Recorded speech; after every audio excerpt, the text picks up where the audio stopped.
Bonjour à tous.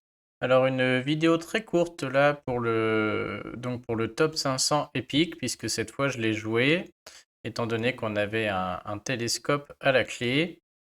Alors j'ai pas pu filmer celui-là, j'ai préféré le jouer sur le téléphone portable puisque n'étant pas habitué, la vitesse était vraiment importante. J'ai trouvé qu'on donne beaucoup plus souvent les potions de mana où il faut enchaîner donner les potions de mana au héros et comme je suis pas bien habitué sur l'ordinateur, j'ai préféré assurer surtout qu'il coûte cher en énergie. Alors juste un petit point, donc pour l'instant je suis 312e, il reste 9 heures, donc on fera quand même un check demain matin pour voir, mais je vois que je perds quand même assez peu de place hein, en moyenne, donc je pense que ça devrait tenir. Donc 750 000, je vais peut-être essayer d'améliorer un peu, mais voilà, ça nous fait un ordre d'idée. Et pendant que je l'ai en tête, je vais commenter. Alors ce qui s'est passé, j'ai le niveau 5, je crois, qui a été exceptionnel, où là on peut tabler sur un peu moins. Mon niveau 5 a vraiment été très très bon. Donc celui-là, on peut dire que 80 000, c'est une moyenne. Là, c'est vraiment le seul top niveau que j'ai, quoi.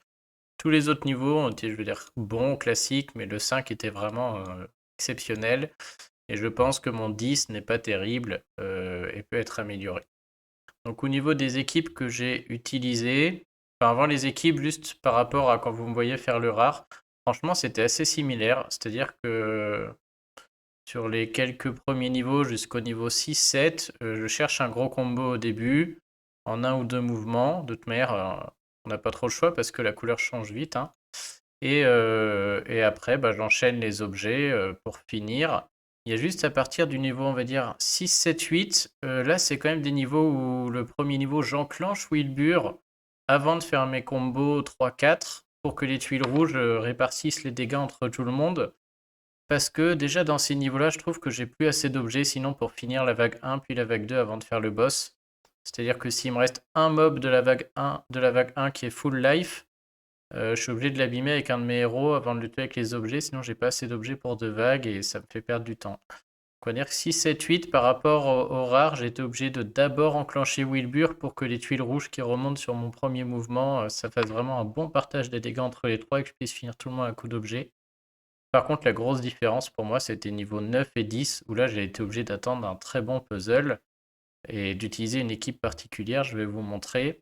C'est-à-dire que là, j'avais un ou deux mouvements pour que le troisième mouvement, j'arrive à faire un diamant.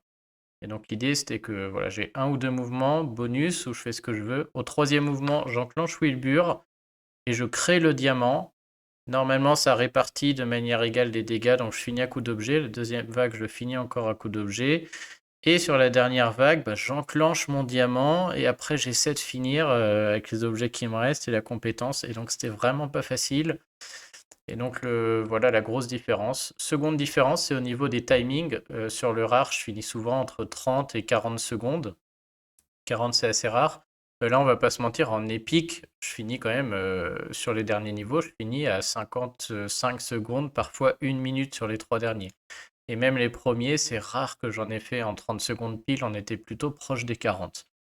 Donc c'est ce que je disais, ça tient au fait que sur les boss, je suis obligé de beaucoup plus souvent enclencher en boucle Kylian notamment pour finir, parce que j'ai ni Colin Costume, ni Scarlett. Surtout Colin Costume que j'ai pas, qui est rapide dans sa CS. Enfin, donc voilà, ça coûtait un peu plus de mana. Donc j'essaierai de filmer à l'avenir, mais là, comme c'était le premier, je voulais pas le rater. Et je suis pas encore trop serein, j'arrive plus trop à améliorer. Donc je pense qu'il y a le premier niveau, je peux améliorer peut-être. Je vais attendre de voir ce que ça donne.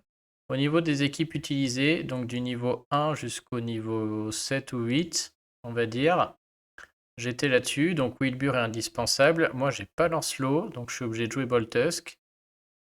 Ensuite, Gardien Faucon, Cillian et Scarlett. Alors attention, Boltus peut maintenant être remplacé, merci à Tatane, par le Flamant Rose. Ça dépend comment vous jouez. Je vous rappelle le Flamant Rose qui a un 3 étoiles, mais Phénicus. Hop. Alors attention, ça dépend comment vous jouez, mais principalement parce que donc Phénicus aura moins de dégâts de tuiles. Moi, je ne l'ai pas fait parce qu'il n'est pas breaké ni emblémé. Mais au lieu de mettre 48% d'attaque à tout le monde, il va mettre 50% d'attaque. Alors, c'est vrai qu'on n'est pas sûr de s'y retrouver parce que, comment dire, il met 50% à tout le monde sauf à lui-même. Donc ça fait que 2% de plus que Boltusk, mais Phénicus ne se le met pas à lui-même et en plus ses dégâts de tuiles sont moins bons que Boltusk. Pour autant, les top players jouent avec, et puis si vous regardez le top, vous verrez qu'il y a pas mal de Fénicus, tout simplement parce que eux ne font que un ou deux mouvements, on va dire que un mouvement. Donc ce qui les intéresse, ce bonus de 50% d'attaque, c'est pour la CS de Kylian ou de Colin qui vont lancer. Et donc ils mettent le bonus d'attaque juste pour faire plus de dégâts avec les compétences spéciales, pour finir très vite avec les compétences spéciales. Donc Fénicus est alors meilleur que Boltusk, puisqu'il y a 2% de plus, et en plus il est rapide, c'est-à-dire que si dans notre premier combo on n'a que 9 tuiles rouges, et ben on a notre plus 50% de bonus et on gagne du temps pour finir à coup de CS. Donc moi, vu que j'étais pas non plus dans l'idée de faire un seul mouvement et de finir avec les CS où je me laisse 2-3 mouvements, je préférais jouer en global avec mon Boltusk là, et cette équipe-là sur les 8 premiers niveaux. Ce que j'ai fait par contre, et ce qui m'a permis de scorer, j'ai dû breaker Cillian, déjà des meilleurs dégâts de tuiles, mais surtout pour finir avec sa CS, c'est-à-dire que sa compétence là était beaucoup plus impactante. Et donc c'était un peu mon problème, c'est pour ça que je perds du temps, c'est que quand j'arrive au boss, c'est lui que je dois envoyer 2-3 fois en boucle pour tuer les boss et puis finir le niveau. Et du coup, le temps de l'enclencher une fois, de le balancer, une autre fois de le balancer, une autre fois de le balancer, je perds beaucoup de temps et c'est pour ça que les derniers niveaux, je suis à 1 minute. Si j'avais deux Kylian ou surtout un Colin costume, ça irait plus vite. Je pourrais charger les deux en même temps, balancer les deux, je gagnerais du temps. Là, je suis obligé vraiment de tout mettre sur la même personne et moi, dans ma façon de faire, ça va pas très vite, quoi. Et à noter que pour les derniers niveaux, moi j'ai deux astuces, le niveau 9 et 10, hein, c'est-à-dire c'est des niveaux où même si vous créez un diamant au premier mouvement, au deuxième, les tuiles au dernier niveau ne suffiront pas à tuer tous les boss. Donc soit vous jouez avec Wukong, ça j'aime moins parce que faut faire gaffe à pas le déclencher trop tôt, c'est-à-dire faut d'abord envoyer Wilbur et Faucon sur le boss et après Wukong.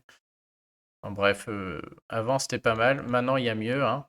Donc il y a Wukong qui est bien, mais bon, il risque de faire rater Cillian pour finir un coup de CS, c'est très dangereux. C'est un peu le kit to double, Wukong.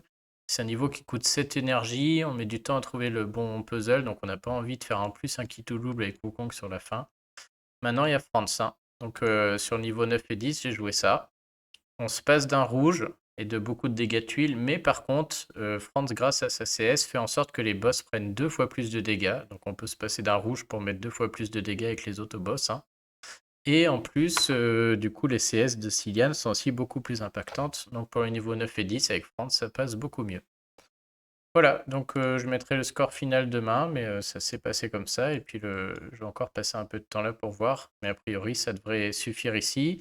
Et là, vous avez une bonne base de score, on va dire moyen, bon moyen à faire. J'ai vraiment que le 5 qui est exceptionnel là, hein. Vous voyez, c'est assez linéaire et il n'y a pas eu de coffre ou autre. Vraiment, c'est tous des bons niveaux, mais il n'y en a pas d'autres qui me semblent imbattables, quoi. Comme ça, mon 5 me paraît vraiment bien. Je pense que mon 4 est pas trop mal aussi, mais vraiment le 5 sort du lot. Voilà, bah, j'espère que vous avez pu perfer, et puis on verra demain. Le rare va tenir. J'attends de voir si le épique tient aussi. Allez, à plus tard.